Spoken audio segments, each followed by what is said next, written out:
నమస్తే, నేను Naresh. Welcome to స్వతంత్ర బిగ్ టాక్. తెలంగాణలో రాజకీయ వేడి రాజుకుంటుంది. అసెంబ్లీ సమావేశాల్లో అధికార కాంగ్రెస్ పార్టీ, ప్రతిపక్ష బీఆర్ఎస్ పార్టీల మధ్య మాటల తూటాలు పేలుతున్నాయి. తాజాగా గాంధీ భవన్లో జరిగిన కాంగ్రెస్ పార్టీ రాజకీయ వ్యవహారాల కమిటీ కీలక నిర్ణయాలు తీసుకుంది. పార్లమెంట్ ఎన్నికల మీద దృష్టి సారించాలని నిర్ణయించారు. కాంగ్రెస్ మార్గదర్శి సోనియా గాంధీ ఇక్కడి నుంచి పోటీ చేయాలని కాంగ్రెస్ నేతలు విజ్ఞప్తి చేస్తున్నారు. అసెంబ్లీ ఎన్నికల మాదిరిగానే పార్లమెంట్ ఎన్నికల్లో కూడా గణనీయమైన స్థానాలు సాధించాలని పట్టుదలగా ఉంది టీ కాంగ్రెస్. మరోవైపు గత ప్రభుత్వం చేసిన తప్పిదాల మీద రేవంత్ రెడ్డి నేతృత్వంలోని రాష్ట్ర ప్రభుత్వం దృష్టి సారిస్తోంది. మరి కాంగ్రెస్ పార్టీ వేస్తున్న రాజకీయ అడుగులు ఏ రకంగా ఫలిస్తాయి, ప్రతిపక్షాలు ఏ మాదిరిగా ఎదుర్కొంటాయి అన్న విషయాల్ని ఇవాల్టి బిగ్ టాక్లో చర్చిద్దాం.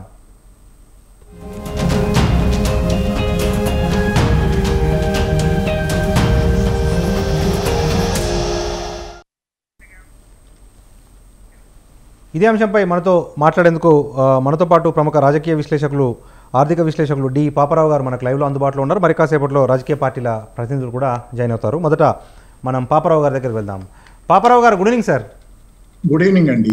రైట్, ఏంటి సార్, ఇప్పుడు గతంలో కాంగ్రెస్ చాలా ఆలస్యంగా ఈ ఎన్నికలకు సన్నద్ధమయ్యే పరిస్థితులను మనం చూసాము.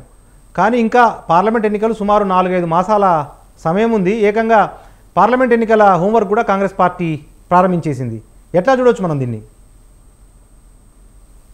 అంటే ఇప్పుడు ముందుగానే తయారవ్వాల్సిన అవసరం ఉందేమో. ఒకటి ప్రధానంగా ఏంటంటే ఇక్కడ పార్లమెంట్ ఎన్నికలకి ఇంకా టైం ఉంది. అయితే జగన్ ఏదైతే ఆయన ఒక కామెంట్ చేశారో, ఆంధ్రప్రదేశ్ ముఖ్యమంత్రి జగన్ గారు ఆయన కామెంట్ చేసిన దాని ప్రకారంగా ఒక 20 రోజులు ముందుగానే నోటిఫికేషన్ వస్తనేది వార్త పేపర్లో కూడా వచ్చింది. కాబట్టి దాని ప్రకారం ఎంత ముందన్నా ఇంకా జనవరి, ఫిబ్రవరిలో నోటిఫికేషన్ వస్తుంది అనుకోవచ్చేమో. ఫిబ్రవరి అన్నా కానీ టైం ఉంది. కానీ ఇప్పటి నుంచే సన్నాహం అనేది ఏంటంటే, సరే వాళ్ళ ఇష్టం అది. అయితే ఏంటంటే అక్కడ ఒకటే, దీనికంటే మెరుగైన సన్నాహం ఏంటంటే 6 గ్యారంటీలు మెరుగ్గా అమలుగా జరపడం, ప్రజల్లో ఆదరణ పెంచుకోవడం అనేది పార్లమెంట్ ఎన్నికలకు మెరుగైన సన్నాహం. ఎందుకంటే ఈరోజు రాజకీయంగా సన్నాహం చేసుకునే కంటే నియోజకవర్గాలకి ఇన్ఛార్జీలను నియమించారు. దీనికంటే కూడా ఏంటంటే ముఖ్యమైనటువంటి మెరుగైన సన్నాహం ఆర్థికంగా వాళ్ళు చెప్పినటువంటి ఎజెండాను అమలు జరుపుకుంటాం. అది ఎవరు మాట్లాడుతున్నారు? రైట్, బెల్లెనాయక్ గారు కాస్త మ్యూట్ లో పెట్టండి. పాపారావు గారు మాట్లాడుతూ ఉన్నారు. సార్ పాపారావు గారు, ఏంటంటే అది ప్రధానంగా ఏంటంటే ఈ రోజు ప్రధానంగా వాళ్ళు చేయాల్సిన సన్నాహం ఏంటంటే, అందరూ ఎదురు చూస్తుంది 6 గ్యారంటీలకు సంబంధించి. దాని మీదే చర్చలు నడుస్తున్నాయి అసెంబ్లీలోనైనా ఎక్కడైనా. కాబట్టి 6 గ్యారంటీలని నికార్సుగా అమలు జరుపుకుంటా ముందుకెళ్తాం. అది కూడా 6 గ్యారంటీల్లో 2 గ్యారంటీలు అన్నారు. కానీ 2 గ్యారంటీల్లో ఒక గ్యారంటీ అయిన మహాలక్ష్మిలో ఒకటే అమలు జరుగుతుంది. మహాలక్ష్మిలో గ్యాస్ సిలిండర్ ఇంకా మొదలవలా. అలాగే దాంతో పాటుగా 2,500 రూపాయల నెలకి ఇంకా మొదలవలా. కేవలం మొదలైంది ఏంటంటే బస్సు ప్రయాణం ఉచితం. కాబట్టి 1/3 గ్యారంటీ మాత్రమే అమలు జరుగుతుంది అనుకోవాలి. మిగతా 500 గ్యాస్ సిలిండర్ ప్లస్ అది 2,500 మహాలక్ష్మి ఇంకా పెండింగ్. అది పూర్తయిన తర్వాత 2 గ్యారంటీలు అయినట్లు. సరే, 100 రోజుల్లో 2 గ్యారంటీలు, అది 6 గ్యారంటీలు అమలు జరుపుతామన్నారు. కాబట్టి 6 గ్యారంటీల అమలు పార్లమెంట్ ఎన్నికల కంటే ముందే దాని టార్గెట్ వస్తుంది. కాబట్టి ఆ దిశగా ఎక్కువ ప్రయత్నం పెట్టేటట్లయితే మెరుగైన ఫలితాలు వస్తాయి. ఒకవేళ కాంగ్రెస్ పార్టీ కనుక ఎక్కువ పార్లమెంట్ సీట్లు సహజంగానే గెలుచుకోవాలనుకుంటుంది. కాబట్టి 6 గ్యారంటీ దిశగా ఎక్కువ కృషి చేస్తే మంచి ఫలితాలు వస్తాయి తప్పితే ఈ విధంగా దానికంటే అంటే బండి గుర్రం సామెత, గుర్రం బండి ముందు ఉండాలి తప్పితే బండి గుర్రం ముందు ఉండకూడదు. ఇప్పుడు వాళ్ళు ఇచ్చినటువంటి 6 గ్యారంటీలు ఏదైతే ప్రజలకి ఉన్నాయో వాళ్ళ వైపు ఏగరగా చూస్తుంటారు ఎంతవరకు అమలు జరుగుతాయి అనేది. సరే, ప్రజాతంత్రయుతమైనటువంటి పరిపాలన అన్నారు, దాని దిశగా ప్రయత్నాలు జరుగుతున్నాయి, మంచిది. కానీ ప్రజాతంత్రయుత పరిపాలన కూడా మెరుగ్గా సాగలగాలంటే ఆర్థికంగా కూడా పురోగతి, ఆర్థికంగా కూడా ప్రజలకు అవసరమైనటువంటి చేయగలగాలి. రైట్, మనతో పాటు బెల్లెనాయక్ గారు కాంగ్రెస్ అధికార ప్రతినిధి, వారితో పాటు దేవి ప్రసాద్ గారు బీఆర్ఎస్ సీనియర్ నాయకులు మనకు లైవ్లో అందుబాటులో ఉన్నారు. మొదట మనం బెల్లెనాయక్ గారి దగ్గరికి వెళ్దాం. బెల్లెనాయక్ గారు, గుడ్ ఈవినింగ్ అండి. గుడ్ ఈవినింగ్ అండి. రైట్, రైట్, ఏంటి సార్, అధికారంలోకి వచ్చిన తర్వాత 6 గ్యారంటీల మీద 66 హామీల మీద దృష్టి సారించాల్సిన కాంగ్రెస్ వచ్చే పార్లమెంట్ ఎన్నికల మీద ఎక్కువగా ఫోకస్ చేసినట్టుగా కనిపిస్తూ ఉంది. ఏంటి పార్టీ వ్యూహం ఏంటి సార్? రాజేష్ గారు, 6 గ్యారంటీలు 66 హామీలు ఏవైతే ఇచ్చినామో అన్నిటి మీద 5 సంవత్సరాల్లో పూర్తి చేయాల్సినటువంటి బాధ్యత ఉంది. 6 గ్యారంటీలను 100 రోజుల్లో పూర్తి చేస్తామనేటటువంటి వాగ్దానాన్ని మేము చేశాము. ఆల్రెడీ 2 గ్యారంటీల్లో ఇప్పటికి పాపారావు గారు చెప్పినట్టు మహాలక్ష్మికి సంబంధించినటువంటి 3 అంశాలు ఉన్నాయి. మహాలక్ష్మిలో 3 అంశాలు. ఒకటి 2,500 రూపాయలు ప్రతి మహిళకి ఇచ్చేటటువంటి అంశము. దాంతో పాటు బస్సు ప్రయాణం ఉచితంగా ఇచ్చేటటువంటి అంశము. దాంతో పాటు 200 యూనిట్ల ఎలక్ట్రిసిటీని కూడా ఫ్రీగా ఇచ్చేటటువంటి అంశం. అందులో 200 ఇప్పుడు బస్సు ప్రయాణం ఉచితానికి సంబంధించినటువంటి పని మొదలైంది. ఆరోగ్యానికి సంబంధించిన దాంట్లో 10 లక్షల రూపాయల వరకు ఆరోగ్యానికి సంబంధించినటువంటి ఆరోగ్య భద్రత సంబంధించినటువంటి అంశం కూడా ఇప్పటికి ఇంప్లిమెంట్ చేయడం మొదలు పెట్టాం. ఇప్పుడు 10 రోజులు అయితే వచ్చి ఇంకా ప్రభుత్వంలో రెవెన్యూ ఎట్లా ఉంది, బడ్జెట్ ఎట్లా ఉంది, రెవెన్యూలో రిసీట్స్ ఎట్లా ఉన్నాయి, గత ప్రభుత్వం ఎక్కడెక్కడ అప్పులు చేసింది, ఎట్లా విధ్వంసం చేసింది, ఇవన్నీ కూడా మా ముఖ్యమంత్రి రేవంత్ రెడ్డి గారు కంప్లీట్ గా రివ్యూ చేస్తున్నటువంటి పరిస్థితి మీరు చూస్తా ఉన్నారు. 100 రోజుల్లో 6 గ్యారంటీలను 100%, అది యువతకు సంబంధించింది కాబట్టి కావచ్చు, రైతులకు సంబంధించింది కావచ్చు, మహిళలకు సంబంధించింది కావచ్చు, మొత్తం 100% 6 గ్యారెంటీలో ఉన్నటువంటి సబ్ క్లాజులతో సహా అన్ని ఇంప్లిమెంట్ చేసేటటువంటి బాధ్యత మాదే. అది ఖచ్చితంగా చేస్తాం, 100 రోజుల్లో చేస్తాం. ఇంకా 90 రోజులు ఓపిక పట్టాలని చెప్పి నేను మిత్రులంతా కోరుతా ఉన్నాను. 90 రోజుల్లో అమలు చేయకుంటే ప్రశ్నించే అధికారం మీకు ఉంది. దాన్ని ప్రజాస్వామ్య బద్దంగా పాలించే మా ప్రభుత్వం కాబట్టి ప్రశ్నల్ని మేము ఎదుర్కోవడానికి ఎప్పుడూ సిద్ధంగా ఉంటాం. దాంతో పాటుగా మిగతా మేము అష్యూరెన్స్, ఎన్నికల మేనిఫెస్టోలో ఇచ్చినటువంటి అన్ని అష్యూరెన్స్లు, ఒక ప్రజాబద్ధమైనటువంటి ప్రజాస్వామ్యయుతమైనటువంటి పాలన అందిస్తామనే మాట ఇచ్చాం. ముఖ్యమంత్రిగా ప్రమాణ స్వీకారం చేసిన గంటలోపే, 1 అవర్ కూడా కాలేదు, 5 నిమిషాల లోపటే ప్రగతి భవన్ రాష్ట్ర ముఖ్యమంత్రి ఇల్లు ఏదైతే ఉందో, అంతకుముందు అఫీషియల్ గా కట్టుకున్నటువంటి ఇల్లు ఏదైతే ఉందో దాన్ని రోడ్ను బ్లాక్ చేసినటువంటి కంచెను తొలగించి ఒక ప్రజాభవన్ గా, డాక్టర్ మహాత్మా జ్యోతిరావు పూలే ప్రజాభవన్ గా డిక్లేర్ చేసి మా ముఖ్యమంత్రి గారు దానికి ఉన్నటువంటి బారికేడ్లను తొలగించినటువంటి విషయం మీరు చూశారు. పెద్ద ఎత్తున నెక్స్ట్ డే అందులో ప్రజా దర్బార్ నిర్వహించినటువంటి విషయం కూడా మీరు అందరూ చూశారు. దాంతో పాటుగా కొత్త సెక్రటరియట్ గత ముఖ్యమంత్రి గారు కట్టారు, గత ప్రభుత్వం కట్టింది. ఫస్ట్ బ్లాక్ లో ఉన్నటువంటి వాళ్లకు సెకండ్ బ్లాక్ లో కానీ, సెకండ్ బ్లాక్ లో ఉన్నటువంటి వాళ్ళకి థర్డ్ బ్లాక్ లో కానీ, అసలు 5వ 6వ బ్లాక్ లో ఉన్నటువంటి ముఖ్యమంత్రి కార్యాలయానికి ఇంకోళ్ళు వెళ్ళనటువంటి పరిస్థితి నుంచి సామాన్యుడు కూడా వెళ్ళి వాళ్ళ ఉన్నటువంటి సమస్యల్ని ఏ సెక్రటరీ కన్నా కలుసుకొని దరఖాస్తులు ఇచ్చుకునేటటువంటి ఒక వాతావరణాన్ని 10 రోజుల్లో మొదటి రోజే మా ముఖ్యమంత్రి గారు కల్పించారు. బహుశా జర్నలిస్టులు కూడా ముఖ్యమంత్రి గారి ఆఫీసులో కూర్చొని అది ఎక్కడుందో కూడా చూసినటువంటి జర్నలిస్టులు ఉండరు బహుశా ఈ 9 సంవత్సరాల కాలంలో. వాళ్ళందరూ కూడా అక్కడ నుంచి లైవ్లు ఇచ్చుకున్నటువంటి సందర్భాన్ని మీరంతా చూశారు. అంటే ఒక ప్రజా పాలన, ప్రజల కోసం ఎన్నుకోబడ్డటువంటి పాలకులు, ప్రజల ద్వారా పాలకులుగా ఎన్నుకోబడ్డటువంటి ప్రజల మాత్రమే సేవకులుగా ఉండే వాళ్ళు ఎలా ఉంటారు అనేటటువంటి విషయాన్ని కూడా మనమంతా గమనించాం. అందుకనే ఇవాళ కాంగ్రెస్ పార్టీ మొన్నటిదాకా ప్రభుత్వ పరమైనటువంటి కార్యక్రమాలు చేసుకుంటూనే మా political affairs committee, Congress party political affairs committee meeting ఇవాళ జరిగింది. రేపు డిసెంబర్ 28వ తారీఖు నాడు కాంగ్రెస్ పార్టీ ఆవిర్భావ దినోత్సవం ఉంది. 138 సంవత్సరాలు కాంగ్రెస్ పార్టీ ఆవిర్భవించి 138 సంవత్సరాలు కాబోతున్నది. ఆ సందర్భంగా దేశవ్యాప్తంగా పెద్ద ఎత్తున కాంగ్రెస్ పార్టీ ఆవిర్భావ దినోత్సవాలు జరుపుతుంది. అందులో భాగంగా 28వ తారీఖు నాడు మొత్తం నాగ్పూర్ లో భారీ ఎత్తున లక్షలాది మందితో బహిరంగ సభ జరుగుతుంది. దానికి సంబంధించినటువంటి ప్రిపరేషన్ జరుగుతున్నాయి. అందులో భాగంగానే ఇవాళ ఇక్కడ సంబంధించినటువంటి Telangana Congress party political affairs committee meeting జరిగింది. దానికి పిసిసి అధ్యక్షులు రేవంత్ రెడ్డి గారు, ఆయన ఇవాళ ముఖ్యమంత్రిగా కూడా కొనసాగుతున్నారు. అదేవిధంగా మంత్రులు ఎవరైతే పొలిటికల్ అఫైర్స్ కమిటీలో ఉన్నటువంటి సభ్యులందరూ కూడా హాజరైనటువంటి పరిస్థితి ఉంది.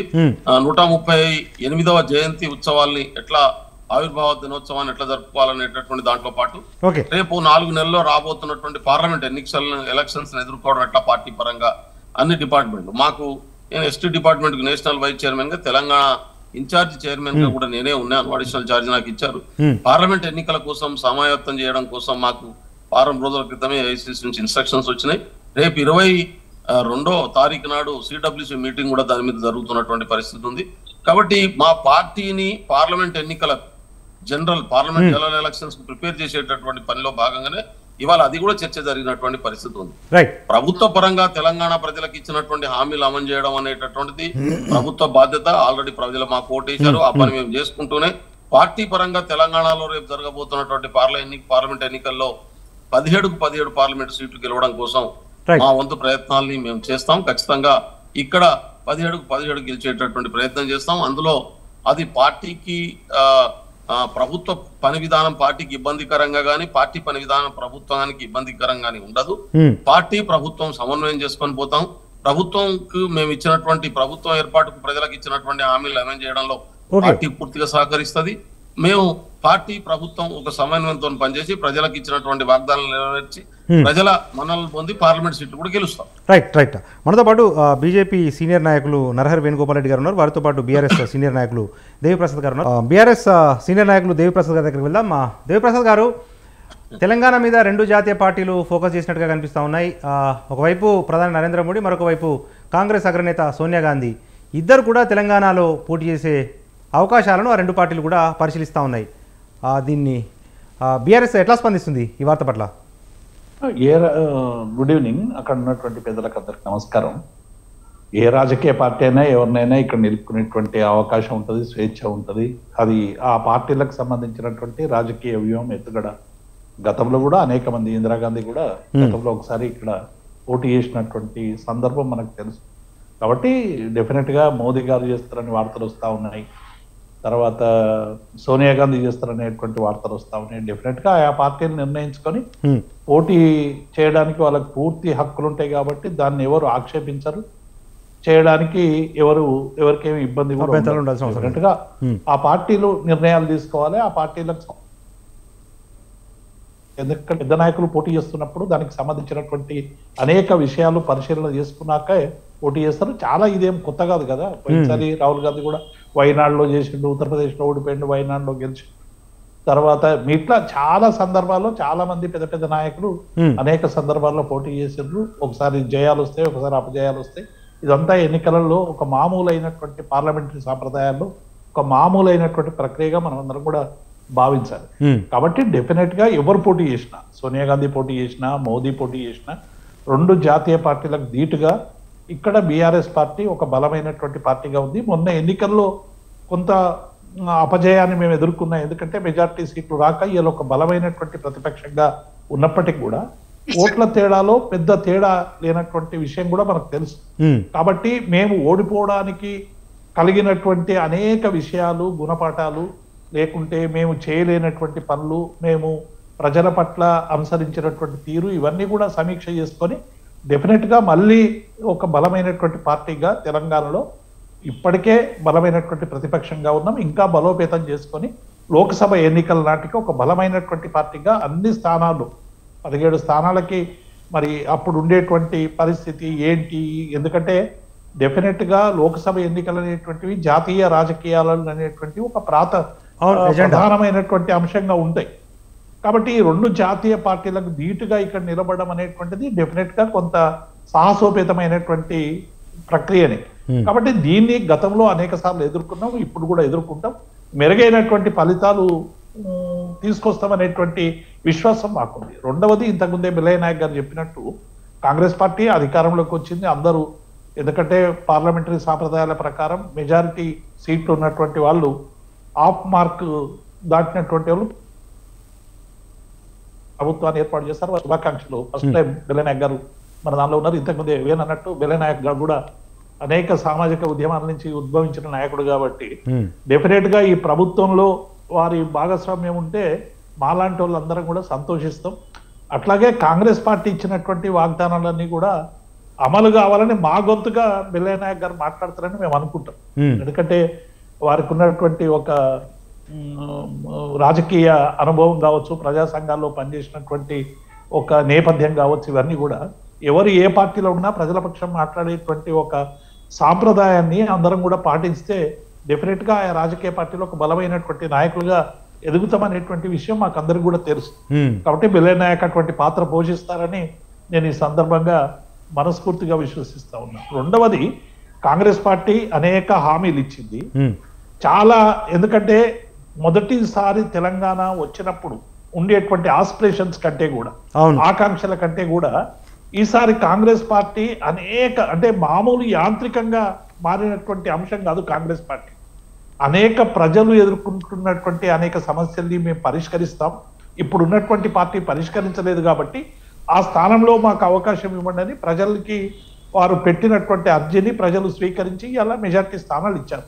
వాళ్ళంతా వాళ్ళే డెడ్ లైన్ కూడా పెట్టుకున్నారు. మేనిఫెస్టో 5 ఏళ్లకైనా ఈ 6 గ్యారంటీలు 100 రోజుల్లో చేస్తామని చెప్పారు. కొంత ప్రారంభించినటువంటి సందర్భాన్ని చూసి మిగతా ఎట్లా ఉన్నా కూడా ఒకటి రెండు అంశాల మీద ఇమీడియట్ గా చర్య తీసుకోవాల్సినటువంటి అవసరం ఉందని ఇలా ప్రతిపక్షాలుగా మేమందరం కూడా భావిస్తున్నాం. ఒకటి, రైతు బంధు అది పెంచుతామని అంతకుముందు ఎన్నికల ముందు హామీ ఇచ్చారు.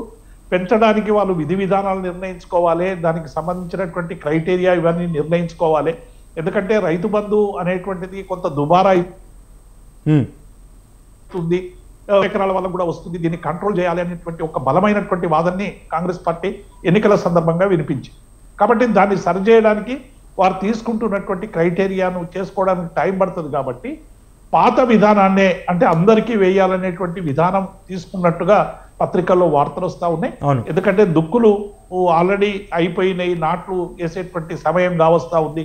కాబట్టి వెంటనే నిర్ణయం తీసుకొని రైతులకు ఒక భరోసా ఇచ్చే విధంగా, రైతు భరోసా అని పేరు పెట్టారు కాబట్టి ఆ భరోసాని తొందరగా టాప్ ప్రియారిటీగా చేయాలని మేమందరం కూడా భావిస్తా ఉన్నాం. రెండవది, వడ్లకు సంబంధించి కూడా ధాన్యం కూడా ఇవాళంతా కోతలు అయిపోయినాయి, అన్ని కేంద్రాల దగ్గరికి వస్తా ఉన్నాయి. 500 బోనస్ ఇస్తామని చెప్పి కూడా కాంగ్రెస్ పార్టీ ప్రకటించింది. రైతులంతా ఎదురు చూస్తా ఉన్నారు.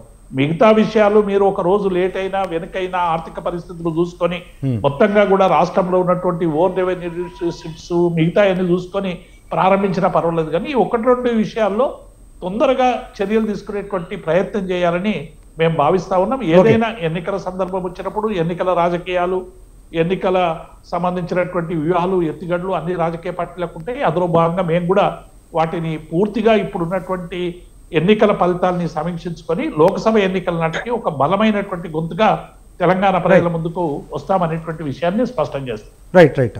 మనతో పాటు బీజేపీ సీనియర్ నాయకులు నరహరి వేణుగోపాల్ రెడ్డి గారు ఉన్నారు. వేణుగోపాల్ రెడ్డి గారు, గుడ్ ఈవినింగ్ అండి. Good evening sir. రైట్, ఏంటి సార్ ఇప్పుడు తెలంగాణ బీజేపీకి కొరకరాని కొయ్యగా మారినట్టుంది. గత అసెంబ్లీ ఎన్నికల్లో 30 స్థానాలు గెలుస్తామని చెప్పిన బీజేపీ గెలవలేకపోయింది. ఈ నేపథ్యంలో స్వయంగా ప్రధాని నరేంద్ర మోడీ గారే రంగంలోకి దిగుతున్నట్టుగా కనిపిస్తూ ఉంది. ఏంటి బీజేపీ వ్యూహాలేంటి? అండి, నరేంద్ర మోడీ గారు వినొస్తుందండి? ఓకే సార్, వినిపిస్తుందండి. నరేంద్ర మోడీ గారు, మేము పత్రికలలో చూస్తున్నాం తప్ప అధికారికంగా మాకు నరేంద్ర మోడీ గారు ఇట్లా పోటీ చేస్తారనేది ఇప్పటివరకు ఏం తెలియదు. మేము మీడియాలో మాత్రమే చూస్తున్నాం కాబట్టి దాని మీద నేను కామెంట్ చేయలేను. రెండోది ఏంటంటే, ఇప్పుడున్న పరిస్థితుల్లో మేము 2014 కానీ 19 కానీ ఇక్కడ చూపించిన మా పెర్ఫార్మెన్స్ పార్లమెంట్ అసెంబ్లీలో మేము పోయినసారి 104 సీట్లు డిపైడ్ కోల్పోయాం, 118 సీట్లు పోటీ చేసి. కానీ మళ్ళీ వెంటనే జరిగిన 4 నెలల్లో జరిగిన ఎన్నికలలో మేము 4 సీట్లు గెలవడమే కాదు, 4 సీట్లలో సెకండ్ కూడా ఉన్నాం, మిగతా సీట్లలో కూడా గణనీయమైన ఓటు సాధించాం. కాబట్టి ఒక నేషనల్ నెరేటివ్ అనేది ఇప్పుడు ఖచ్చితంగా ఉంటుంది. మేము గతం కంటే అసెంబ్లీలో ఇప్పుడు మంచి పెర్ఫార్మెన్స్ చేసినాం. 8 సీట్లు గెలిచినాం, 19 సీట్లు సెకండ్ ఉన్నాం. తర్వాత ఒక 46 సీట్లు మేము డిపాయిట్ వచ్చి మంచి 40,000 పైన ఓట్లు వచ్చినాయి ఉన్నాయి, 30-40,000 పైన ఓట్లు వచ్చినాయి ఉన్నాయి, డిపాయిట్ వచ్చినాయి. అదేవిధంగా ఇంకా కొంత మాకు కొన్ని సీట్లలో కూడా మేము మంచి పెర్ఫార్మెన్స్ ఇచ్చినాం. కాబట్టి మాకు ఇప్పుడు నాయకత్వం ఉంది. తర్వాత మాకు ముప్పట్లా కాకుండా ఇప్పుడు అన్ని పార్లమెంటుకు 17 పోటీ చేసేందుకు బలమైన నాయకత్వం కూడా ఉన్నది. కాబట్టి ఈ లెక్క ప్రకారం చూసినప్పుడు మేము ఈసారి స్వీప్ చేయాలి తెలంగాణ అనే దాని మీద ఉన్నాం. ఖచ్చితంగా మేము చేస్తాం. ఎందుకంటే మాకు నేషనల్ నెరేటివ్ బాగా బ్రహ్మాండంగా ఉన్నది. మా నాయకత్వం నరేంద్ర మోడీ పట్ల మంచి ఆదరణ ఉన్న ప్రజలలో. ఖచ్చితంగా మొన్న కాంగ్రెస్ కోటేసిన వాళ్ళు, బీఆర్ఎస్ కోటేసిన వాళ్ళు కూడా ఖచ్చితంగా పార్లమెంటుకు నరేంద్ర మోడీ గారికి, భారతీయ జనతా పార్టీకి వేయాలనే ఒక ఆలోచనతో ఉన్నారు. కాబట్టి దాన్ని ఇంకా ముందు తీసుకుపోయేందుకు మా ప్రయత్నాలు మొదలుపెట్టారు. కిషన్ రెడ్డి గారు రాష్ట్ర అధ్యక్షులు ఆల్రెడీ జాతీయ స్థాయిలో తీసుకున్న డెవలప్మెంట్ చర్యలు కావచ్చు, వెల్ఫేర్ కావచ్చు, అవన్నీ కూడా ప్రజల వరకు తీసుకుపోవడం, ప్రజలు వాటిని చేసిన పనులను చేరవేయడం, వాళ్ళ దగ్గర నుంచి ఇన్పుట్ తీసుకోవడం, ఇవన్నీ కూడా మేము మొదలుపెట్టాం. మాకు ఎందుకంటే మేము భారతీయ జనతా పార్టీ పుట్టిన తర్వాత 1984లో మాకు 2 సీట్లు వచ్చినాయి. ఆ రోజు 224 సీట్లు మేము పోటీ చేస్తే 7.74% మాత్రమే దేశంలో మాకు ఓటు వచ్చింది. కానీ అక్కడి నుంచి మా ప్రయాణం అంటే మేము జనసంఘలో అంతకుముందు 1977 పోటీ చేసే వరకు భారతీయ జనసంఘ రూపంలో మేము పెర్ఫార్మెన్స్ చూపించినాం. కానీ మళ్ళీ జనతా నుంచి బయటకు వచ్చి 1980 ఏప్రిల్ 4th మేము పార్టీ పెట్టిన తర్వాత ఫస్ట్ పార్లమెంట్ ఎలక్షన్స్ ఫేస్ చేసినాం. 2 సీట్లు మాత్రమే గెలిచినాం. ఒకటి తెలంగాణలో హన్మకొండ, ఒకటి గుజరాత్ జంగారెడ్డి గారు ఇక్కడ. అయితే ఆ తర్వాత నెమ్మదిగా 89 వచ్చే వరకు మేము 85 సీట్లు గెలుచుకున్నాం. మళ్ళీ 91 వచ్చే వరకు మేము మెల్లమెల్ల పెరుగుతూ ఉన్నాం, 161 సీట్లు. తర్వాత 99 వచ్చే వరకు 182 గవర్నమెంట్ ఫామ్ చేసినాం. 96లో, 99లో, 99లో మేము 2004 వచ్చినాక మేము ఓడిపోయినాం. అయినా కూడా అప్పుడు కూడా 138 సీట్లు వచ్చినాయి. మేము అట్లా 2009లో కూడా 116 వచ్చినాయి. 160 సీట్లు తెలంగాణ 2014లో మేము తెలంగాణ ఇచ్చినప్పుడు మాకు 125 సీట్లు ఉన్నాయి. మళ్ళీ మోడీ గారు వచ్చిన తర్వాత 2014లో మాకు 282 సీట్లు రావడం, తర్వాత 303 రావడం, మేము పెరుగుతూ వస్తున్నాం. ఈసారి మేము టార్గెట్ 400 పెట్టుకున్నాం. 400 పెట్టుకున్న క్రమంలో తెలంగాణలో మాకు పోయినసారి 31 సీట్లు, తెలంగాణ సౌత్ లో 31 సీట్లు వచ్చినాయి. ఈసారి 50 పైన అచీవ్ కావాలని చెప్పి మేము 50-60 దాకా అచీవ్ కావాలని మేము ప్రయత్నం చేస్తున్నాం. ఆ క్రమంలోనే మా యొక్క కార్యక్రమాలు నడుస్తున్నాయి. తమిళనాడులో కూడా మాకు మంచి ఆదరణ ఉన్నది.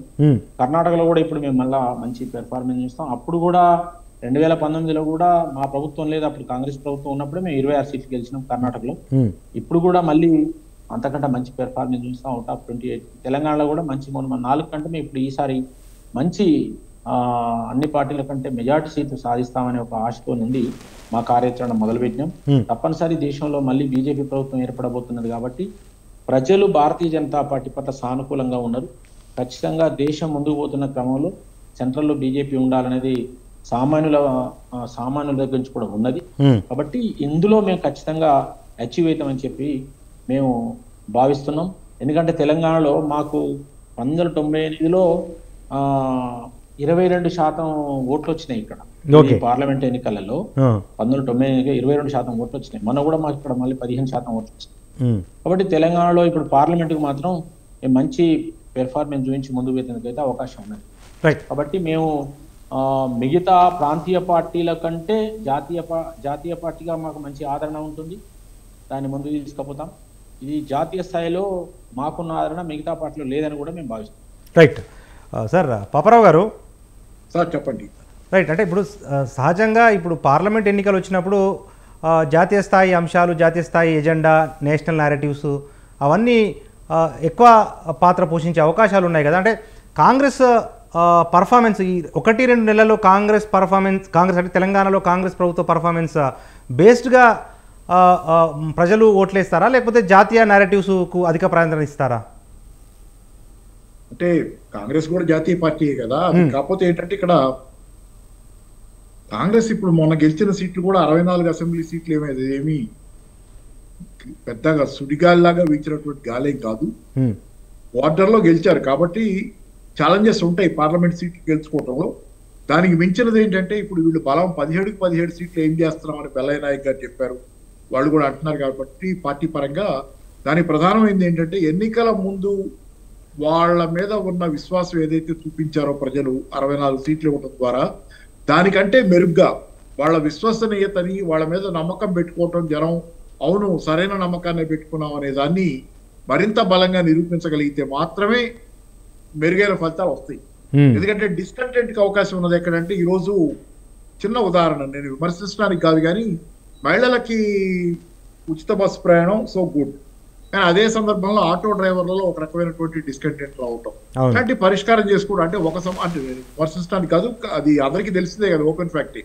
కాబట్టి ఇట్లాంటి పరిష్కారం చేసుకోవాల్సిన అవసరం, ఎందుకంటే ఇది కొంత వైల్డ్ ఫైర్ లాగా స్ప్రెడ్ అయ్యే అవకాశం. ఎందుకంటే మీకు హిందూ సర్వే చూస్తే కనుక ఎలక్షన్ రిజల్ట్స్ వచ్చిన తర్వాత హిందూలో వచ్చినటువంటి కథనం ప్రకారంగా 67% మంది తెలంగాణలో ప్రజలు టీఆర్ఎస్ తో మేము సంతృప్తిగానే ఉన్నామని చెప్పారు, కానీ టీఆర్ఎస్ కు వ్యతిరేకంగా ఓటేశారు చాలా మంది ఆఖరికి.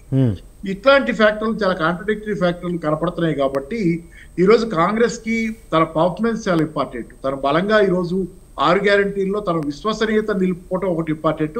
సరే, ప్రజాస్వామ్య పునరుద్ధరణ పేరుతో జరుగుతున్నాయి అన్ని కూడా మంచి జరగాల్సియే, ధర్నా చౌక్ లాంటి వాటి పునరుద్ధరణ ఇట్లాంటివి మంచి. అయితే ఏంటంటే ముళ్ళకంచె విషయం ఇందా చెప్పిన దానిలో ముళ్ళకంచె వీళ్లే వేశారు 2012లో ఏదో ఒకటి, కాబట్టి దానికి కూడా బెల్లయ్య నాయక్ గారు ఒక క్లారిటీ అవసరమే, దాని గురించి అవసరం లేదు కానీ చెప్తున్నా, అసలు ముళ్ళకంచె తీసేస్తామంటే వేస్తుంది మీరు అనేది చెప్పిన ఇది. కాబట్టి ఓవరాల్ ఏంటంటే ఇప్పుడు ఇది బీజేపీకి కాంగ్రెస్ కి 2 జాతీయ పార్టీలు, ఆ మాటకు వస్తే బీఆర్ఎస్ కూడా జాతీయ పార్టీ అయింది.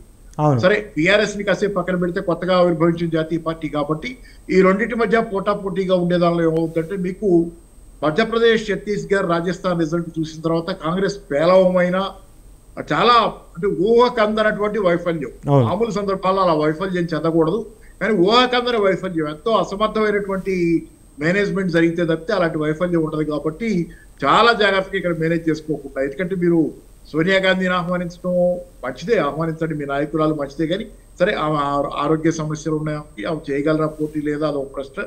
దాంతోపాటు ఏంటంటే హైకమాండ్ని ప్లీజ్ చేసే వాతావరణం కంటే కూడా హైకమాండ్ ఎంతో కొంత మీకు స్వేచ్ఛనిచ్చే దీనికి దిశగా వచ్చిందని అనుకోవాలి. ఎందుకంటే కర్ణాటకలో కూడా లోకల్ నాయకత్వానికి సిద్ధరామయ్య గారికిను శివకుమార్ గారికి కొంత స్వేచ్ఛ ఇచ్చి వాళ్ళని పనిచేయడానికి అవకాశం ఇచ్చింది. అలాగే ఇక్కడ కూడా స్థానికంగా చాలా పనిచేసే అవకాశాన్ని పార్టీ హైకమాండ్ ఇస్తుంది. కాబట్టి దాన్ని వినియోగించుకోవడం మెరుగ్గా వినియోగించుకొని దాన్ని సద్వినియోగం చేసుకుని స్థానికంగా గెలిచేదానికి ప్రయత్నం చేయాలి తప్పితే రాష్ట్రంలో ఇంకా హైకమాండ్ కల్చర్లో పోనట్లుగా హైకమాండ్ ప్లీజ్ చేసే వాతావరణంలోనే ఉండి అలాగే మిగిలిపోయేటట్లయితే అభద్రతా భావంతో పదవుల పట్ల కానీ ఇతరత్ర అదేమి హెల్ప్ చేయదు పార్టీకి, అది నేను అనుకుంటున్నాను. ఎందుకంటే మీకు ఇచ్చినటువంటి స్వేచ్ఛను మీరు సద్వినియోగం చేసుకుని మెరుగైన ఫలితాలను చూపిస్తేనే హైకమాండ్ కూడా ప్లీజ్ అవ్వగలదు అనేది నేను అనుకుంటున్నా ఓవరాల్ గా. అలా కాకుండా హైకమాండ్ ప్లీజ్ చేసే వాతావరణాన్ని పెట్టుకునేటట్లయితే అది అభద్రత తప్పితే పదవులకు సంబంధించింది అది ఎట్టి పరిస్థితుల్లో మంచి ఫలితాలు ఇవ్వదు ఏ ఎన్నికల్లో కూడా. ఎందుకంటే మధ్యలో స్థానిక సంస్థల ఎన్నికలు ఉన్నాయి, అది కూడా గుర్తుంచుకోవాలి. ఒకటి స్థానిక సంస్థల ఎన్నికలు ఉన్నాయి, దానిలో పల్లెటూళ్ళు ఎలాంటి తీర్పిస్తాయి అనేది కూడా రేపు రాబోయే దానిలో గమనించాల్సినటువంటి పరిస్థితి. రైట్ బిలనే గారు, ఇక్కడ రెండు ప్రశ్నలు. ఒకటేమో ముళ్ళకంచె విషయానికి సంబంధించి మీరు పదే ఏదో క్లెయిమ్ చేసుకుంటున్నారు, కానీ 2012లో ఉమ్మడి రాష్ట్రంగా ఉన్నప్పుడే సీఎం క్యాంప్ చుట్టూ ముళ్ళకంచెలు ఉండేటివి అనేది ఒకటి. రెండోది, సోనియా గాంధీ గారు నేను ప్రత్యక్ష రాజకీయాల నుంచి తప్పుకుంటున్నా అని చెప్పి మీ జాతీయ ప్లీనరీలో కూడా ఒక విషయాన్ని స్పష్టం చేశారు. అయినప్పటికీ 77 సంవత్సరాల సోనియా గాంధీని తిరిగి మీరు తెలంగాణ నుంచి పోటీ చేయమనటం నిజంగా ఈరోజు ఒక నిర్ణయం తీసుకోవడము సహేతుకమైన అనేది ఒక ప్రధాన ప్రశ్న. ఒకటి, ముళ్ళకంచె ఉమ్మడి రాష్ట్రం ఉన్నప్పుడు చాలా పెద్ద ఎత్తున నేను కానీ దేవిప్రసాద్ గారు కానీ మేమందరం కూడా ఉద్యమాలు చేసినటువంటి వాళ్ళమే. ప్రత్యేక రాష్ట్ర సాధన కోసం జరిగినటువంటి ఉద్యమాల్లో పెద్ద ఎత్తున పాల్గొన్నాం. మిలియన్ మార్చ్ జరిగితే కాంగ్రెస్ పార్టీకి సంబంధించినటువంటి 12 మంది ఎంపీలు ఆ రోజు ఉన్నటువంటి ముఖ్యమంత్రి కిరణ్ కుమార్ రెడ్డి గారి ఇదే క్యాంప్ ఆఫీసు ముంటి ముంగట కూర్చొని ధర్నా చేస్తే ఆ రోజు పర్మిషన్ వచ్చినటువంటి పరిస్థితి. అందుకని ఆ రోజు ఉన్నటువంటి పరిస్థితుల ప్రకారం ఆ రోజు ఉమ్మడి ప్రభుత్వం ముళ్ళకంచెలు వేయొచ్చు. కానీ తెలంగాణ రాష్ట్రం ఏర్పడిన తర్వాత దాన్ని తొలగించాల్సినటువంటి ముఖ్యమంత్రిగా ఆ రోజు ఎన్నిక కాబడ్డటువంటి కేసీఆర్ అది చెయ్యకపోగా దాన్ని బలోపేతం చేసి మా ముళ్ళకంచెలు ఉన్న దాన్ని పర్మనెంట్ ఫెన్సింగ్ చేసినటువంటి పరిస్థితి, రోడ్డు ఆక్యుపై చేసినటువంటి పరిస్థితి మనం చూసాం.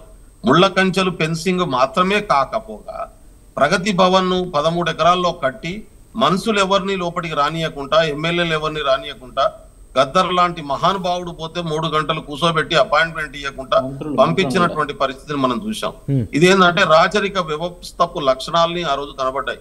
దాన్ని తొలగించి ప్రజలందరూ ముఖ్యమంత్రి కార్యాలయం అనేటటువంటిది, ముఖ్యమంత్రి అనేటటువంటి వాడు ప్రజల ఓట్లతో గెలిచినటువంటి వ్యక్తి, ప్రజలకు సేవకుడు, ప్రజలు కోరుకుంటే ఎప్పుడన్నా కలవచ్చు, ప్రజాప్రతినిధులు అనుకుంటే ఎప్పుడన్నా కలవచ్చు అనేటటువంటి ఒక డెమోక్రటిక్ సింబల్ ను ప్రజలకు అందించడం కోసం దాన్ని పూర్తిగా తొలగించి ప్రజలందరికీ అందుబాటులో తీసుకొచ్చేటటువంటి ప్రయత్నం చేశాం మేము.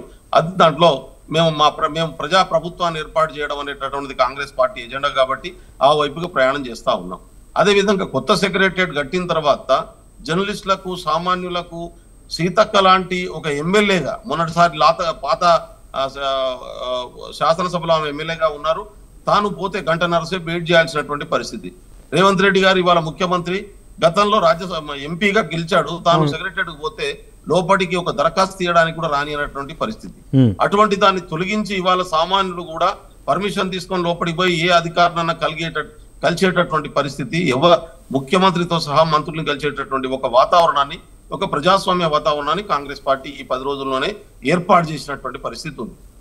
దాంతో పాటుగా ఇవాళ మోడీ గారు ఏజ్ ఎంత అంటే 74 సంవత్సరాలు, ఆయన మళ్ళీ పోటీ చేస్తున్నటువంటి పరిస్థితి. ఇవాళ జనరల్ గా భారత రాజకీయ వ్యవస్థలో ఎవరన్నా వాళ్ళు వ్యక్తిగతంగా ఎప్పుడు రిటైర్డ్ కావాలనుకుంటే అప్పుడు డిక్లేర్ చేసుకొని వెళ్ళిపోవచ్చు. కానీ సోనియా గాంధీ గారు రిటైర్డ్ కావాలని అనుకుంటా ఉన్నాను అని చెప్పారు, కానీ ఇంతవరకు రిటైర్డ్ కాలేదు. మేము తెలంగాణ కాంగ్రెస్ పార్టీగా తెలంగాణ సంబంధించినటువంటి పిసిసి అధ్యక్షులు సోనియా గాంధీ గారు తెలంగాణ నుంచి పోటీ చేస్తే బాగుంటుందని చెప్పి మాదొక కోరిక. దాని ప్రకారమే ఆమె పోటీ చేస్తే బాగుంటుందని చెప్పి అప్పీల్ చేసినటువంటి పరిస్థితి ఉంది. సోనియా గాంధీ గారు మన్నిస్తారా లేదా, తాము పోటీ చేస్తారా లేదా అనేటటువంటిది సోనియా గాంధీ గారు తీసుకోవాల్సినటువంటి నిర్ణయం. ఒకవేళ ఆమె పోటీ చేయాలనుకుంటే చేస్తుంది, వద్దు నేను రిటైర్మెంట్ తీసుకుంటా అంటే దాన్ని ఖచ్చితంగా అందరం గౌరవించాల్సి ఉంటుంది. అంతే తప్ప బలవంతాన్ని అయితే పోటీ చేయించడం కుదరదు. తెలంగాణ కాంగ్రెస్ పార్టీగా మేము కోరుతా ఉన్నాం, సోనియా గాంధీ గారు తెలంగాణలో పోటీ చేయడం వల్ల ఎక్కువ ఉపయోగం ఉంటుంది, సౌత్ లో కూడా ఒక ప్రభావం ఉంటుంది అనేటటువంటి ఆలోచనతో మేము కోరుతా ఉన్నాం. గతంలో కర్ణాటక బళ్ళారి నుంచి కూడా సోనియా గాంధీ గారు పోటీ చేసినటువంటి సందర్భం ఉంది. ఖచ్చితంగా దాని వలన కర్ణాటకలో కొంత మేలైనటువంటి పరిస్థితి, కాంగ్రెస్ పార్టీకి కొంత ఉపయోగపడేటువంటి పరిస్థితి ఉంటుంది. అదే ఆలోచనతో ఇక్కడ కూడా ఇవాళ కోరుతా ఉన్నాం, అంతే తప్ప వేరే ఉద్దేశమేం లేదు. అందులోనూ రిటైర్మెంట్ ఏజ్, పొలిటికల్ రంగానికి సంబంధించినటువంటి రిటైర్మెంట్ ఏజ్ ఇంతవరకు మన భారత రాజకీయ వ్యవస్థలో ఇంతవరకు అయితే లేదు. ఏ వ్యక్తి తాను కావాలంటే రిటైర్డ్ కావచ్చు, లేకుంటే కంటిన్యూ కావచ్చు. అది జరుగుతున్నటువంటి పరిస్థితి ఉంది. సరే, ఎవరు ఏది ఏమైనా కానీ తెలంగాణలో 17 పార్లమెంట్ సీట్లలో మాక్సిమం సీట్లు గెలిచి రాహుల్ గాంధీ గారి దేశానికి ప్రధానమంత్రి కావాలని చెప్పి మేము కోరుకుంటా ఉన్నాం. అయ్యేటటువంటి అవకాశం ఉంది. ఇవాళ బీజేపీ మీరు అన్నట్టు 3 రాష్ట్రాల్లో కాంగ్రెస్ పార్టీ ఓడిపోవచ్చు. దానికి మా సంస్థాగతంగా ఉన్నటువంటి కొన్ని ఇబ్బందికరమైనటువంటి పరిస్థితులు ఉన్నాయి. నేనైతే ఛత్తీస్గఢ్ లో చాలా వరకు నాకు గ్రిప్ ఉన్నటువంటి ప్రాంతం నేను తిరిగాను. మేమంతా ఓట్లు వేసాం కానీ బీజేపీ గెలిచింది, ఎట్లా గెలిచిందో మాకు అర్థం కావట్లేదు అని చెప్పి జనాలు చెప్తున్నటువంటి పరిస్థితి ఉంది. కాబట్టి దాని మీద కూడా ఒక విశ్లేషణాత్మకమైనటువంటి గ్రౌండ్ లెవెల్లో జరుగుతున్నటువంటి రిపోర్ట్స్, దానికి సంబంధించి కూడా ఒక పరిశీలన జరుగుతున్నటువంటి పరిస్థితి ఉంది. రేపు 22వ తారీఖు నాడు దాని మీద మా ప్లీనరీ, మా సిడబ్ల్యూసీ మీటింగ్ జరుగుతుంది. దాని మీద ఒక నిర్ణయం తీసుకుంటాం. ఖచ్చితంగా భారతదేశంలో ఇవాళ బీజేపీ చెప్పినటువంటి అబద్ధాల నుంచి, మోసాల నుంచి ఇవాళ విముక్తి జరగాల్సినటువంటి అవసరం ఉంది. ఇవాళ పెట్టుబడిదారుల ప్రయోజనాల కోసం తీసుకుంటున్నటువంటి నిర్ణయాలు, బడా పారిశ్రామికవేత్తలు లోన్లు తీసుకోవచ్చు, డబ్బులు కాజేయచ్చు, విదేశాలకు పారిపోవచ్చు. దానికి కేంద్ర ప్రభుత్వ సహకారం పూర్తి స్థాయిలో ఉంటుందనేటటువంటి విశ్వాసం నుంచి సామాన్యులకు పాలన దేశంలో అందుబాటులోకి వస్తుందనేటటువంటి, రాజ్యాంగబద్ధమైనటువంటి పాలన అందుబాటులోకి వస్తుందనేటటువంటి ఒక విశ్వాసాన్ని తీసుకురావడం కోసం ఇండియా కూటమి ఇప్పటికే పనిచేస్తా ఉంది. 19వ తారీఖు నాడు ఇండియా కూటమి మీటింగ్ కూడా జరుగుతా ఉంది. దాంట్లో ఒక నిర్ణయాలు తీసుకుంటారు. ఖచ్చితంగా కేంద్రంలో బీజేపీ ఇండియా కూటమి ఆధ్వర్యంలో కొత్త ప్రభుత్వం ఏర్పడేటటువంటి అవకాశం ఉందని మేము భావిస్తాం. రైట్. అంటే బలేనాయక్ గారు, ప్రధానంగా ఒక రైతు బంధు విషయంలో కానీ, రుణమాఫీ విషయంలో కానీ కాంగ్రెస్ ప్రభుత్వం ఇప్పటికే ఒక క్లారిటీ ఇచ్చి ఉండాల్సింది. దాంతోపాటుగా మీరిచ్చిన అంటే ప్రజారంజక పాలన కాంగ్రెస్ పార్టీ అందిస్తే కనుక ఈ ప్రయోగాలన్నీ అవసరం లేదనేదే ఒక అభిప్రాయము. రాజేష్ గారు, పాలన మొదలై 10 రోజులు కాదండి, ఇప్పుడు ఆల్రెడీ ప్రజారంజక పాలన ఉందని ప్రజలు అనుకుంటా ఉన్నారు. ఇప్పటిదాకా మా దేవిప్రసాద్ గారు చెప్పినట్టు ఒక పాలసీ ఇంప్లిమెంట్ చేసినప్పుడు దానికి వ్యతిరేకంగా కొందరిని రెచ్చగొట్టేటటువంటి ప్రయత్నం ఎవరెవరో చేస్తా ఉన్నారు. నేను అంటా ఉన్నాను, బస్సులలో ప్రయాణించేటటువంటి మహిళలు ఆటోలలో ప్రయాణిస్తున్నారంటే నాకు అర్థం కాదు. ఇవాళ ఖమ్మం జిల్లాలో ఒక మండలంలో సంబంధించినటువంటి టీచర్స్, మహిళా టీచర్స్ అంతా కూడా మేము ఉచిత బస్సు ప్రయాణాన్ని ఉపయోగించట్లేదు, మేము టికెట్ తీసుకుంటామని ప్రకటించారు. We have to accept and invite it. మనం ఆహ్వానించదగల పరిణామం అది. కాబట్టి ఇవాళ ఆటోలను రెచ్చగొట్టడం కోసం, రాజకీయ ప్రయోజనాల కోసం అక్కడ కొన్ని ప్రయత్నాలు జరుగుతున్నాయి. దాన్ని ఖచ్చితంగా మేము ఎదుర్కోగలుగుతాం. ఇటువంటి తప్పుడు పద్ధతులు చేసేటటువంటి వాళ్ళ పట్ల కూడా కాంగ్రెస్ పార్టీ అప్రమత్తంగా ఉంటుంది, ప్రభుత్వం కూడా అప్రమత్తంగా ఉంటుంది. నేను ఆటోలలో నష్టం జరుగుతుందనే భావనను క్రియేట్ చేసేటటువంటి ఒక కుట్రపూరితమైనటువంటి రాజకీయ విధానం ఏదైతే జరుగుతున్నదో అది ఆటో వర్కర్లు కూడా రేపు అర్థం చేసుకునేటటువంటి అవకాశం ఉంటుంది. అది రెండోది ముఖ్యమైనటువంటి, మీరు అన్నట్టు రైతు బంధు మేము మొదలుపెట్టిందే 10 రోజులైంది. రైతు బంధు ఖచ్చితంగా నిర్ణయం తీసుకుంటాం. గత ప్రభుత్వం చెట్లకు, పుట్లకు, గుట్టలకు, రియల్ ఎస్టేట్ భూములకు, వ్యవసాయానికి యోగ్యంగా ఉన్నటువంటి భూములకు కూడా పైసలు ఇచ్చి బడా పారిశ్రామికవేత్తలను పెంచి పోషించినటువంటి పరిస్థితి ఉంది. 100 ఎకరాలు ఉండని, 1000 ఎకరాలు ఉండని, IAS లకు, IPS లకు ఉన్నటువంటి భూములకు కూడా పైసలు ఇచ్చినటువంటి పరిస్థితి ఉన్నది. మంత్రులకు, ముఖ్యమంత్రులకు ఉన్నటువంటి భూములకు కూడా పైసలు ఇచ్చినటువంటి పరిస్థితి ఉంది. ఇది దుబారా తప్ప, దుర్వినియోగం తప్ప ఏమున్నది? అందుకనే మా ముఖ్యమంత్రి గారు రేవంత్ రెడ్డి గారు చెప్పేది ఏంటంటే, గైడ్ లైన్స్ తీసుకొచ్చి ఎవరైతే వ్యవసాయ ఆధారితంగా బతికి భూమిని దున్నుకొని కుటుంబాన్ని పోషిస్తున్నటువంటి వ్యక్తులు ఉన్నారో వాళ్ళకు ప్రయోజనం కావాలి, వాళ్ళకు ప్రభుత్వ చేయూత అందాలి, వాళ్ళకు లబ్ధి పొందాలి, వాళ్ళు మాత్రమే ప్రయోజనం పొందాలి. దుబారా జరగడానికి వీల్లేదు. రియల్ ఎస్టేట్ భూములకు, వెంచర్లకు, గుట్టలకు, పుట్టలకు భూములు ఇచ్చేటటువంటి భూములకు పైసలు ఇచ్చే పరిస్థితి ఉండొద్దనేటటువంటి ఒక నిర్ణయం తీసుకుంటా ఉన్నారు. ఆ గైడ్ లైన్ రిలీజ్ అవుతాయి, దానికి ఎక్కువ టైం పట్టదు. అందుకని మేము 100 రోజుల్లో అమలు చేస్తా ఉన్నాం. 10 రోజులకు ఎందుకు గగ్గోలు పెడుతున్నటువంటి పరిస్థితి ఉన్నది. కాబట్టి రెండోది, దేవిప్రసాద్ గారు ఒక ప్రశ్న రేజ్ చేశారు. ఆల్రెడీ పంటలు పండి వచ్చినాయి. ఆ వచ్చినటువంటి పంటలను కూడా కొనాల్సినటువంటి బాధ్యత మా మీద ఉంటుంది. కొంటాం. గతంలో ఉన్నటువంటి పర్చేస్ విధానాన్ని మార్చేసి మొత్తం ప్రభుత్వమే కొనేటటువంటి విధానాన్ని ఈ రాష్ట్ర ప్రభుత్వం తీసుకొచ్చింది. తద్వారా ఇవాళ వ్యవసాయదారులకు ఉన్నటువంటి కుటుంబ సభ్యులకు నష్టం జరిగినటువంటి పరిస్థితి ఉంది. ఓపెన్ మార్కెట్ ఆక్షన్ లేనటువంటి పరిస్థితి వచ్చింది. మొత్తం ప్రభుత్వం తామంతర తాము కొని ఒక్కొక్క క్వింటాల్కు 4 కేజీల నుంచి 8 కేజీలు కోతేసినటువంటి పరిస్థితి. ఇవన్నీ కూడా ఆ విధానంలో ఉన్నటువంటి లోపాలను కూడా సరిచేసేటటువంటి బాధ్యతలు మేము తీసుకుంటాము. అదంతా కూడా సరిచేసి ప్రజలకు, రైతులకు మేలు చేసేటటువంటి పద్ధతిలో పాలసీలు ఉంటాయి. మీరు వెయిట్ చేయండి 4 రోజులు, ఖచ్చితంగా మేము చూపిస్తాం. థ్యాంక్ యూ అండి. నాకు వేరే ఎజెండా ఉంది. మీరు అవకాశం ఇచ్చినందుకు మీ అందరికీ ధన్యవాదాలు. Right sir, thank you so much. Devi Prasad గారు, అంటే ప్రభుత్వం ఏర్పడి 10 రోజులు అయిపోయింది, ఇంకా విధానపరమైన నిర్ణయాలు తీసుకోవాలి, ఆ తొందరపాటు అవసరం లేదన్నట్టుగా కాంగ్రెస్ నాయకులు చెప్తారు. రాజేష్ గారు సార్, తొందరపాటు మేం పెట్టింది కాదు రాజేష్ గారు. 7వ తారీఖు నాడు ప్రమాణ స్వీకారం చేస్తాము పలానా ఎల్బీ స్టేడియంలో అని చెప్పి రేవంత్ రెడ్డి గారే ప్రకటించారు. ఇది అంతా కూడా ఎట్లా చేస్తారని ప్రెస్ మీట్లు అయినాయి, టీవీలలో చర్చలు అయినాయి. ఎన్ని ఆర్థిక ఇబ్బందులు ఉన్నా మేము ఎట్లా చేయాలో మాకు తెలుసు, ఆర్థిక పరమైనటువంటి పరిస్థితుల మీద మాకు సర్వజ్ఞానం ఉందని చెప్పి రేవంత్ రెడ్డి గారు అండుకో అందరు కూడా చెప్పారు. మేము ఏమంటున్నామంటే మీరు 9వ తారీఖు మీరు రైతులారా ఆగండి, ఎన్నికల కమిషన్ ఇచ్చినప్పుడు వాళ్ళు ఇచ్చిన ప్రకటన ఏంది రాజేష్ గారు, మీరు రైతులారా ఆగండి, ఒక వారం రోజులైతే మీకు మేము 7,500 చేస్తామని చెప్పి రైతులకు ఇచ్చారు. రైతులు నమ్మిరు, ఓట్లు వేసింది. మేము ఏమంటున్నాంటే మీరు విధించుకున్నటువంటి డెడ్ లైన్కే మేము ఏమంటున్నాం, పుట్టకి ఇవ్వకండి, పుట్రకి ఇవ్వకండి, ఏమి ఇవ్వకండి. మీకు ఇదివరకే మరి ఇంతకాలం మీరు 5 ఏళ్లుగా 10 ఏళ్లుగా ప్రతిపక్షంలో ఉన్నారు. 5 ఏళ్లుగా రైతు బంధు మీద చర్చ జరుగుతూ ఉంది. ఎవరికి ఇవ్వాలి ఎవరికి ఇవ్వద్దు అనేటువంటి విషయంలో మీకు స్పష్టతనే లేదా? స్పష్టత ఉంటే మీరు మేనిఫెస్టోలో ఏమో ప్రకటించలేదు. కనీసం ఇప్పటికైనా స్పష్టతను బయటపెట్టి రైతుల్లో ఉన్నటువంటి ఆందోళన దూరం చేయాలని ప్రతిపక్ష పార్టీలుగా మేము అడుగుతా ఉన్నాం. ఇదే మా ఆత్రం కాదు, తొందర కాదు, ఇది మా రైతులకు సంబంధించినటువంటి ఆవేదన. ఇది మీరు మిగతా ఈ పోస్ట్ పోన్ చేయొచ్చు, రుణమాఫీ ఇంకొక నెలకు చేయొచ్చు, లేకుంటే ఇంకొక నెలకు చేయొచ్చు, మీరు అనుకున్నటువంటి ఇంకేమైనా ఇంకొక నెలకు చేయొచ్చు. కానీ ఇది ఏదైతే రైతులకు సంబంధించినటువంటి ఈ పీరియడ్ ఉంటుందో ఇది మళ్ళీ రాదు రాజేష్ గారు. వ్యవసాయంలో దుక్కులు జరుగుతా ఉన్నాయి, ఆటేసుకుంటా ఉన్నారు. కాబట్టి ఇప్పుడు రైతులకు మీరు డబ్బులు ఇస్తే ఒక విశ్వాసంగా రైతు దగ్గరికి పోతుంది. మీరు ఎవరికి ఇవ్వాలనుకున్న వాళ్ళకి ఇవ్వండి, మేమేం ఆబ్జెక్షన్ చేస్తలేము. ప్రభుత్వం ఏం చేతులెత్తేసినట్టు వార్తలు వచ్చినాయంటే ఈ కసరత్తు అంతా కూడా టైం పడుతుంది కాబట్టి పాత ప్రకారమే ఇస్తామని చెప్పారు. ఎందుకు ఇస్తారు భూమి పుట్రాకు? మరి మీరు ఇచ్చినటువంటి హామీ ప్రకారం. కాబట్టి ఇలా మీరు ఇవ్వదలుచుకుంటే వెంటనే పాత పద్ధతి మీద ఏసీ రైతులను ఆదుకోండి. రెండవది కూడా వడ్లకు సంబంధించి మీరు 4 కిలోలు 3 కిలోలు రకరకాల ఈ చర్చ అంతా జరిగింది, రైతులలో ఆందోళన ఉంది. మీరు ఒక్క 100 గ్రాములు కూడా తక్కువ కాకుండా తీసుకొని మా హయాంలో జరిగినటువంటి తప్పులు సరి చేస్తామంటే మీ బుల్లు నమ్మిర్రు. కాబట్టి ఇప్పుడు మీరు ఇప్పుడు వడ్లు అన్ని వచ్చి అక్కడ నిలబడ్డాయి. మీరు ఒకవైపు ఏమో రైతు బంధు ఇయ్యరు, ఇంకొక వైపు ఏమో వడ్లు కొంటే 500 రూపాయలు ఇస్తామన్న బోనస్ ది రైతులందరూ ఎదురు చూస్తే అది ఇంకా మాకు టైం పడుతుంది, మాకు వేరే టైం ఉంటుందంటే ఈ 2 పోస్ట్ పోన్ చేసేటువంటి కావు రాజేష్ గారు. రైతులు అప్పు చేసో సప్పు చేసో వెంటనే వ్యవసాయ పనులు చేసుకోవాలి, తమకు అవసరమైనటువంటి ఖర్చులు పెట్టాల్సినటువంటి ఒక అనివార్య స్థితి ఉంటది. కాబట్టి ఈ రెండింటిని మేమేం తొందరపడతలేము, మేము ఉద్యమాలు చేస్తామంటలేవు, మీరు ఇయ్యకుంటే మేమేమో ధర్నాలు చేస్తామని చెప్తలేము.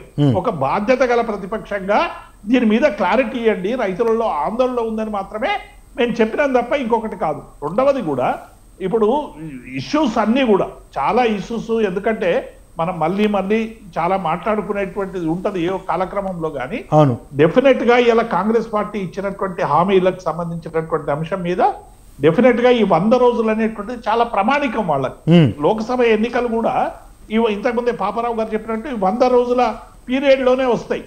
కాబట్టి ఈ మీరు అమలు చేసినటువంటి కార్యక్రమాల మీద ప్రజల సంతృప్తి మీద మీ ఎన్నికలకు సంబంధించినటువంటి విశ్వాసం ప్రజలు కనబర్చేటువంటి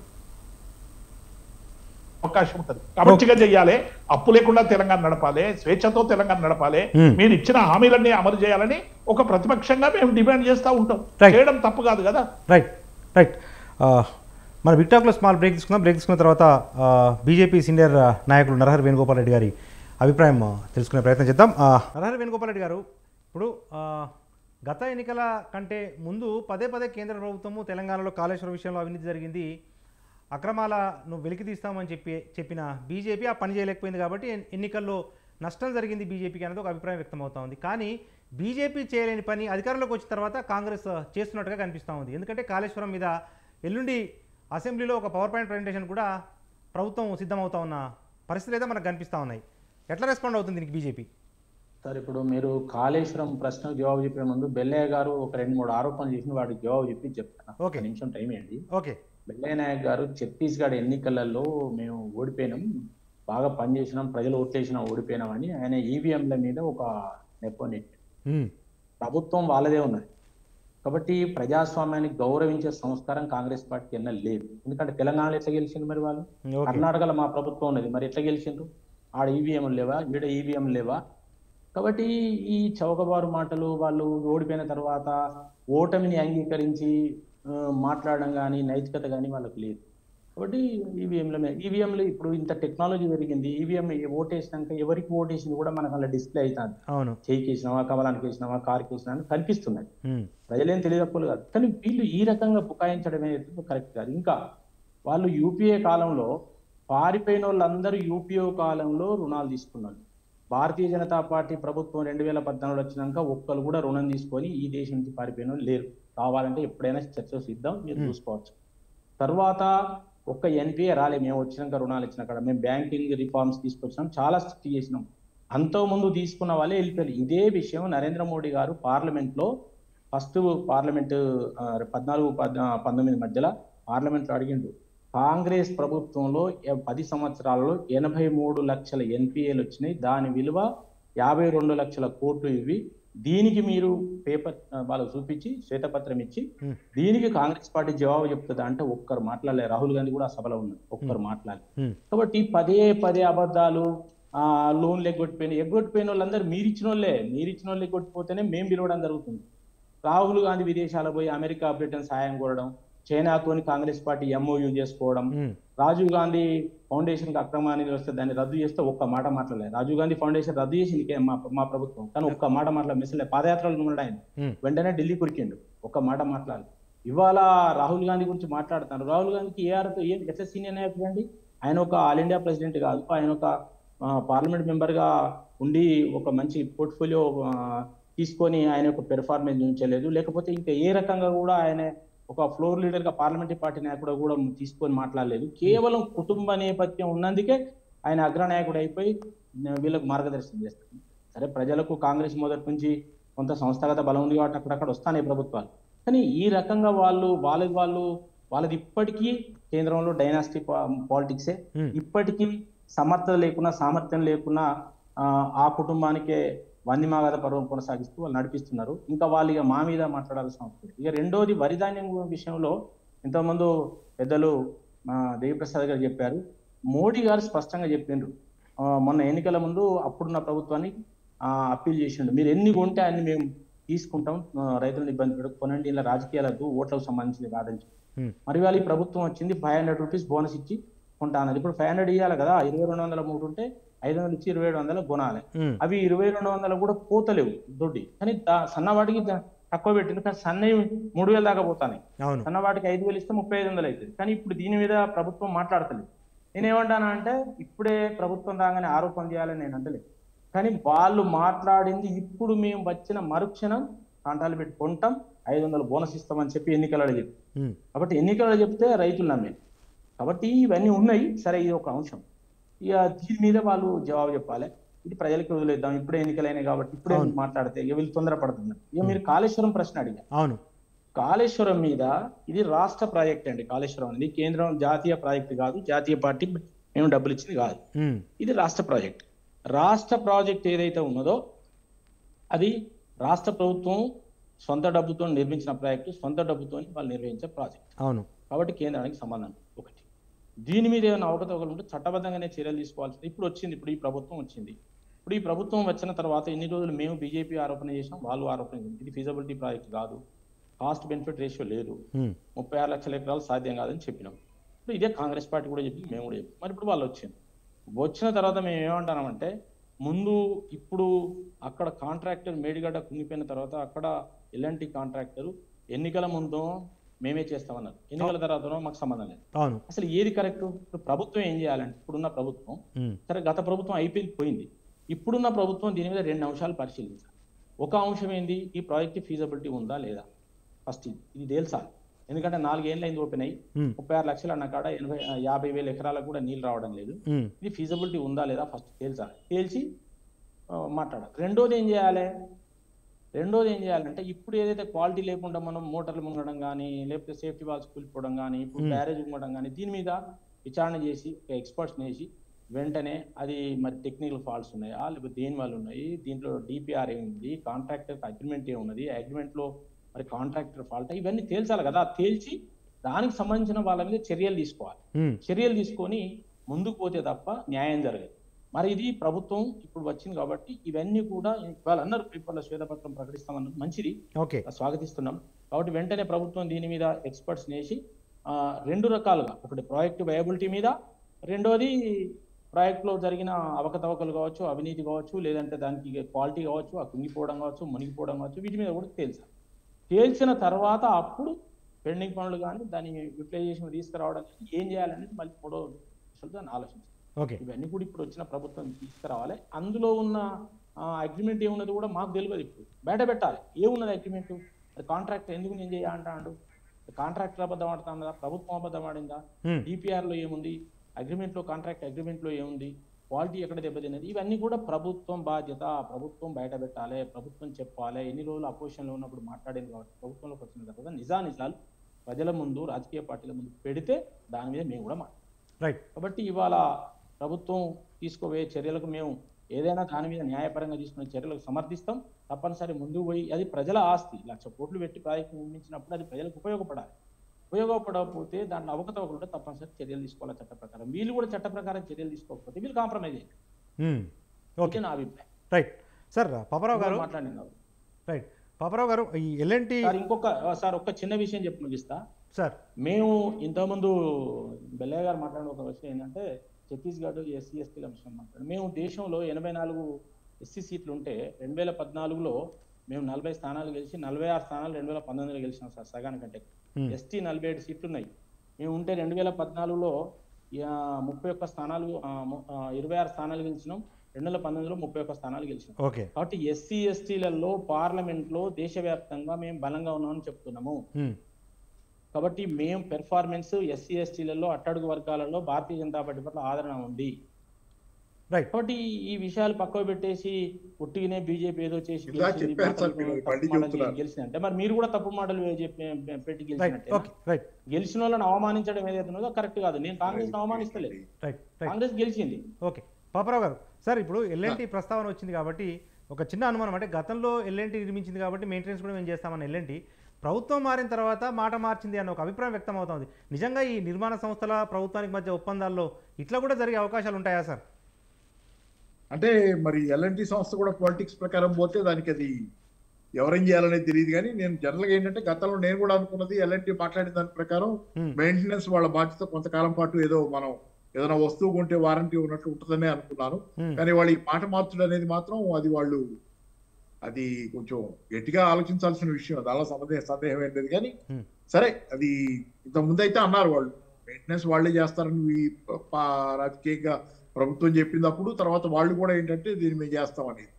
అప్పుడు ఆ మోటార్లు చెడిపోయినప్పుడు కూడా వరదలు వచ్చినప్పుడు ఇట్లాంటిదే వచ్చింది. సరే వాళ్ళే రిపేర్ చేశారు అప్పట్లో.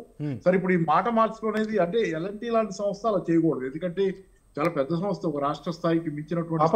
పాపారావు గారు ఎల్ఎన్టీ సంస్థను ప్రభుత్వం పిలిపించి అడిగిన తర్వాత వాళ్ళు ప్రకటన చేస్తేనేమో దాన్ని అధికృతంగా తీసుకోవాలి. ఇప్పటి వరకు ఎల్ఎన్టీ సంస్థతో ప్రభుత్వం చర్చలు జరపలేదు. కేవలం పత్రికల్లో వస్తున్నటువంటి వార్తలు తప్ప నిర్ధారణ లేదు. బెల్లనాయక్ గారిని చెప్పమనండి, ఆయన ఉన్నారుగా అక్కడ. మరి లెటర్ వచ్చిందని పత్రికల్లో వచ్చింది కదా. అవును సార్. పాపారావు గారు అదే ఇప్పుడు బెల్లనాయక్ గారు చెప్తే క్లారిటీ వస్తాయి. ఆయన పత్రికల్లో వార్త అయితే ఎల్ఎన్టీ వాళ్ళు ఒక లెటర్ రాశారు మాకేం సంబంధం లేదని. అది దేవిప్రసాద్ గారు పాయింట్అవుట్ చేసేది కూడా అదే.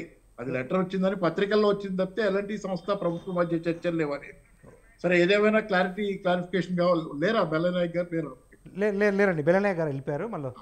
Right, okay, right. దేవిప్రసాద్ గారు, నిజంగా ఇప్పుడు ఎల్ఎన్టీ మీరున్నప్పుడేమో పనులు చేస్తామని చెప్పిన ఎల్ఎన్టీ ఇప్పుడు చేయనని చెప్తుందని కాంగ్రెస్ ప్రభుత్వం చెప్తా ఉంది.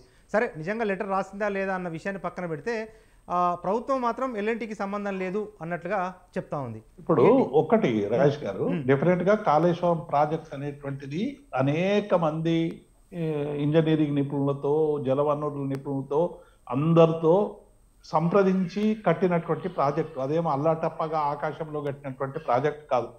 అన్ని ప్రాజెక్టులో ఉన్నటువంటి అక్కడెక్కడ జరిగే సహజమైన లోపాలు జరిగి ఉండొచ్చు.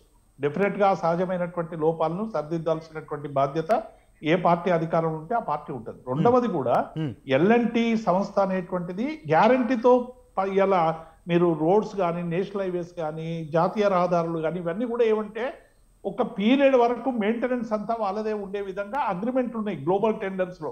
మనం గ్లోబల్ టెండర్ లో టెక్నికల్ స్పెసిఫికేషన్ ఇస్తుంది.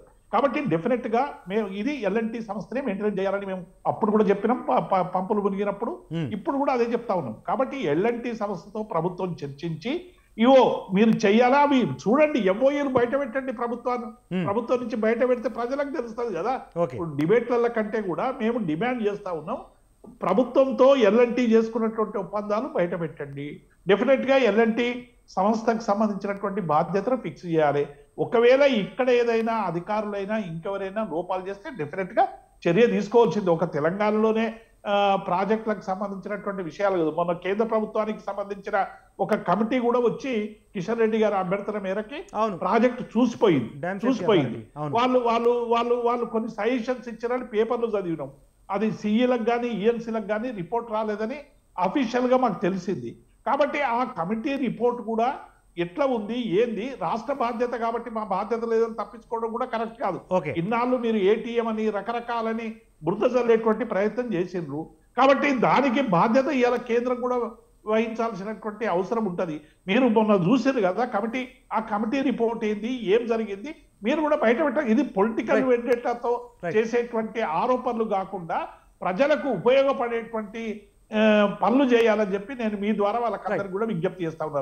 రైట్. Thank you. ఇది ఇవాళ బిగ్ టాక్. ఏది ఏమైనప్పటికీ కాళేశ్వరం విషయంలో ఎల్ఎన్టీ మాట మార్చిందా లేదా అన్న అంశానికి సంబంధించి మాత్రం ఎల్లుండి నుంచి జరిగే అసెంబ్లీ సమావేశాల్లో ఒక వాడివేడి చర్చ అయితే జరిగే అవకాశాలు కనిపిస్తూ ఉన్నాయి. ఇది వాళ్ళ బిగ్ టాక్. మన బిగ్ టాక్లో పార్టిసిపేట్ చేసిన గెస్టులు ప్రముఖ రాజకీయ ఆర్థిక విశ్లేషకులు డి పాపారావు గారికి, బీఆర్ఎస్ సీనియర్ నాయకులు దేవిప్రసాద్ గారికి, కాంగ్రెస్ అధికార ప్రతినిధి బెలయ్య నాయక్ గారికి, బీజేపీ సీనియర్ నాయకులు నరహరి వేణుగోపాల్ రెడ్డి గారికి అందరికీ కూడా ధన్యవాదాలు. ఇది వాళ్ళ బిగ్ టాక్. చూస్తూనే ఉండండి స్వతంత్ర.